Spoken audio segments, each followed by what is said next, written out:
Jesus é real ou ele é um mito? Shalom, meus amados, eu sou o pastor Maurício Bucão Souza e venho conversar hoje com vocês para meditarmos juntos em Jesus. Será que ele é real mesmo? Será que ele pisou nessa terra? Será que ele é um mito? Será que Deus é uma força? Será que é o universo que conspira e as coisas vão dando certo ou vão dando errado? É interessante, em algum momento da vida você já se fez essa pergunta ou alguém já perguntou para você? Porque eu, como um filho de Deus, um cristão, um servo, um pastor, eu me deparo, inclusive em minha família, com pessoas que às vezes dizem é o mito Jesus, o mito Deus. E a gente tem que ter serenidade e inclusive, a gente precisa respeitar a opinião do próximo e a gente precisa continuar amando, porque é através das nossas atitudes que a gente pode trazer alguém para Jesus. Mas veja o que eu vou ler para vocês aqui, que foi extraído da revista Exame e também na Reuters. Imagine, olha aqui o que eu vou ler. A ciência confirma, Jesus realmente existiu. Em entrevista a Veja.com, o historiador André Chevitarese explicou que diversos autores que nunca se conheceram relataram fatos semelhantes de sua vida, inclusive autores não cristãos, como o historiador judeu Flávio Joséfo, que para quem estuda bastante a Bíblia conhece o Flávio Joséfo, do século I.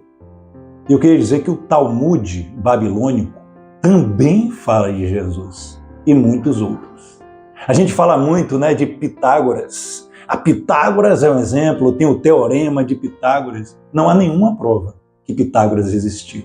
Inclusive, o teorema de Pitágoras para os matemáticos era usado muito antes de Pitágoras pelos egípcios. E muitos preferem acreditar. E a gente vê que nossa luta é espiritual. Há uma barreira em chamar Jesus. Mas o que eu quero falar hoje, sabe o que é? É que é compreensivo. Sabe por quê? Porque as pessoas que deveriam ser chamadas de cristãos, imitadores de Cristo, são as que mais têm expulsado as pessoas da igreja. Sim, os religiosos de plantão, os doutrinários humanos cheios de regras. Então, eu ouço muito as pessoas dizer, não, eu odeio crente, eu não quero pisar ali dentro. E muitos têm razão, porque eles entram ali e dizem, não, você não pode entrar não porque você fuma. Ei, você não pode entrar não porque está mal vestido. Ei, nessa panelinha aqui, nesse círculo aqui, não há lugar para você. Primeiro a gente tem que ser santo e depois entra. Então para que a gente entra na igreja? É o que? É um clube dos santos, entre aspas, santos, porque eu entregaria então o microfone para um desses santos, porque eu pregando eu não sou santo. Inclusive eu peco todos os dias, pelo menos em pensamento. É difícil, a gente trazer as pessoas para Jesus, quando as pessoas que não entendem, elas não vão saber diferenciar. Se você é católico, se você é protestante, não importa, elas não vão saber diferenciar o que é ser cristão, do que é ser católico, do que é ser protestante, do que é ser evangélico ou determinada denominação. Não sabem a diferença, eles vão julgar pelo que eles estão vendo. O que eles estão vendo é uma panelinha, é um círculo de pessoas que deturparam a imagem de Cristo. Então quem é Cristo? Para que creiam que ele existiu? Quem é Jesus? Vamos falar biblicamente de Jesus? Vamos lá. Jesus é aquele que transformou a água em vinho no início do seu ministério. Jesus chegou e ele disse assim, olha, falaram para ele, e a mãe dele, Maria, chegou para ele e disse, meu filho, o vinho está acabando. Vocês lembram dessa passagem? Ele diz, o que é que eu tenho com tu, mulher? Então, não é minha hora ainda, mas ele vai fazer um ato profético ali. Ele não está apenas transformando a água em vinho. Ele está dizendo, olha, o vinho velho vai acabar aqui. A lei, essas regras aí, tudo que vocês viram, o que Moisés trouxe, acaba, porque isso tem uma duração. Agora, esvazie-se a si mesmo, que é o que representa aquele pote que ele vai dizer, enche de água. Se você se esvaziar de tudo isso que você aprendeu, se você se esvaziar dessas doutrinas de homens, aí sim você se enche da água do Espírito Santo e eu posso derramar vinho novo na sua vida. O que é vinho novo, pastor? É a graça. E a graça de Jesus Cristo é escandalosa. A graça de Jesus Cristo pode entrar um travesti em sua igreja e vai ser bem recebido. Pode entrar um bêbado em sua igreja e vai ser bem recebido. Ei, eu não estou dizendo que os pecados de cada um de nós são permitidos. Eu estou falando que quem transforma é Jesus Cristo, não sou eu, o pastor, e muito menos você que está julgando quem está entrando na sua igreja. A igreja é de Cristo, não é sua. A gente foi chamado para amar. Quem vai transformar é Jesus Cristo. E quando cada um estiver cheio do Espírito Santo, porque quando a gente se esvazia e pede o Espírito Santo, ele enche. Ele mesmo vai pedir a tua ajuda para mudar. Esse é o Jesus bíblico, igreja. Não a doutrina de homens. A gente tem que aprender a amar. Quanto mais no final dos tempos agora. Não é ser permissivo, não me entenda mal. O que eu estou dizendo é que a gente tem que agir como Jesus agiu.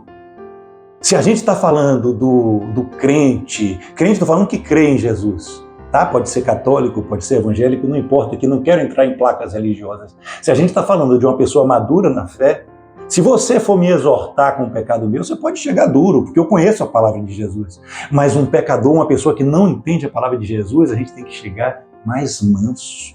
É assim que Jesus nos ensinou.